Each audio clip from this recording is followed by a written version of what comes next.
A tanker drifts through open water. No flags raised high, no warning shots, no dramatic clash of warships, just a quiet transfer of control. And yet, when the news breaks, the headline lands like an explosion. The United States has seized a Russian tanker. The vessel is called Marinera, once known as Bella 1, a ship with a paper trail that winds through shell companies, sanctions lists, and geopolitical fault lines. Tonight, we are asking a single question. Not what happened, but how. How does the United States seize a tanker linked to Russia without firing a shot? And what does that tell us about how power really works at sea? This is a what-if grounded in reality, because the tools already exist, and they are being used. Imagine this moment. A tanker hundreds of feet long loaded with crude or refined fuel, moving through international waters. Its hull is steel. Its engines are loud, but its real vulnerability is invisible. Its ownership. On paper, the ship is not Russian. It belongs to a company registered in one country, managed in another, insured in a third, crewed by sailors from 5 more. This is how modern shipping works, and it is exactly why this tanker becomes a target. The what-if is simple. What if the United States decides that this ship, despite layers of legal distance, is effectively a Russian asset? What if it decides that controlling the ship is easier than confronting the flag? That is where the seizure begins. To understand how this happens, we need to understand the weapon being used. Not missiles, not destroyers. Law. Specifically, sanctions law, maritime law, and financial enforcement. When the United States sanctions an entity connected to Russia's energy trade, it does not need to touch the ship directly. It targets the ecosystem that keeps the ship alive. Fuel contracts, port access, insurance coverage, banking transactions, crew wages. A tanker without insurance is effectively stranded. A tanker without access to ports is just floating steel. A tanker whose payments are frozen cannot legally trade. This is the pressure point, and it is why a seizure can happen quietly. Now imagine the trigger. Investigators trace the Marinera's ownership structure. They discover links, not direct ownership, but beneficial control to Russian energy exports. That phrase matters. Beneficial ownership means influence without a name on the hull, profits flowing back through intermediaries, management decisions routed through sanctioned networks.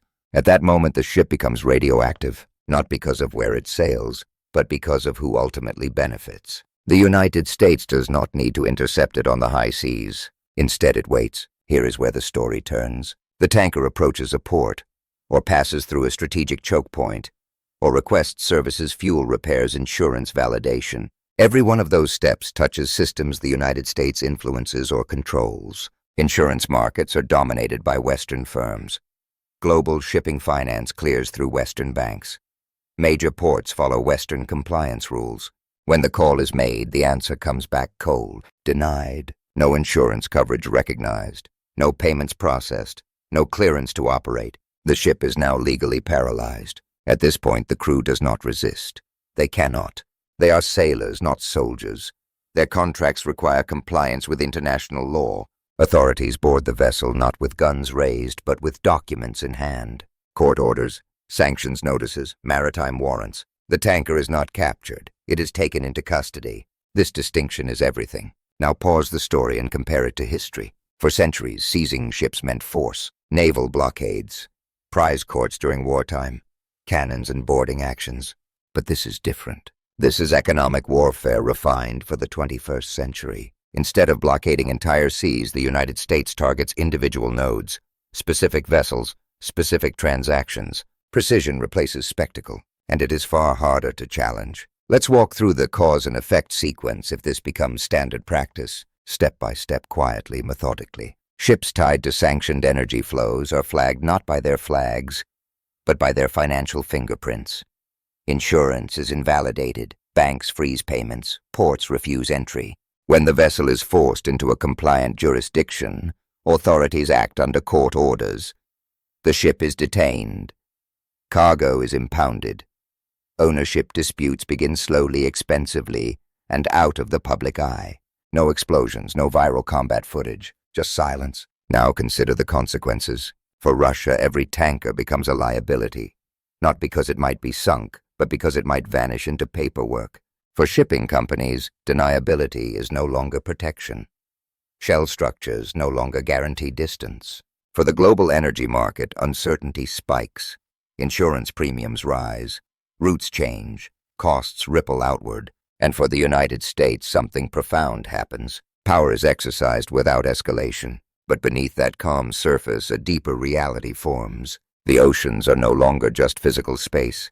They are arenas of rules, compliance, and system access. Every voyage now carries political risk where a clause, a signature, or a sanctions update can alter the fate of an entire ship in a single moment. Maritime power has shifted from who controls the waves to who controls the systems that decide who may sail them. This is where the story becomes dangerous, because if one country can do this, others will follow. What happens when rival powers build parallel systems? Alternative insurance markets, shadow ports, non-Western financial clearing, the seas fragment, shipping lanes become political fault lines. Every tanker is questioned, every cargo scrutinized. The ocean, once neutral, becomes contested space again, not by fleets, by filings. Now return to the Marinera, once Bella 1. A renamed ship is not a new ship. Renaming does not erase history. This is a lesson maritime law has taught for centuries. A vessel carries its past with it in registries, logs, and transactions. And when that past intersects with sanctions, the future narrows quickly. The deeper implication is not about one tanker. It is about precedent. If the United States can seize a tanker without force, what else can be seized? Data flows, cargo aircraft, undersea infrastructure. The logic scales. Economic pressure replaces confrontation. Compliance replaces surrender. And the line between peace and conflict blurs. This is not a movie moment. It is slower, colder, more effective. A ship disappears from circulation. Oil does not arrive. Money does not move. And somewhere a decision-maker recalculates. That is the real seizure. So here is the bigger picture. Power today is not just who controls territory. It is who controls systems. Shipping systems, financial systems, legal systems. The tanker was never the point. The message was. And that leads to the final question. If ships can be taken without shots, if oceans can be controlled without fleets, and if law can replace war, what happens when the next what-if pushes this system too far? Because once power learns, it can move quietly. It rarely goes back to being loud.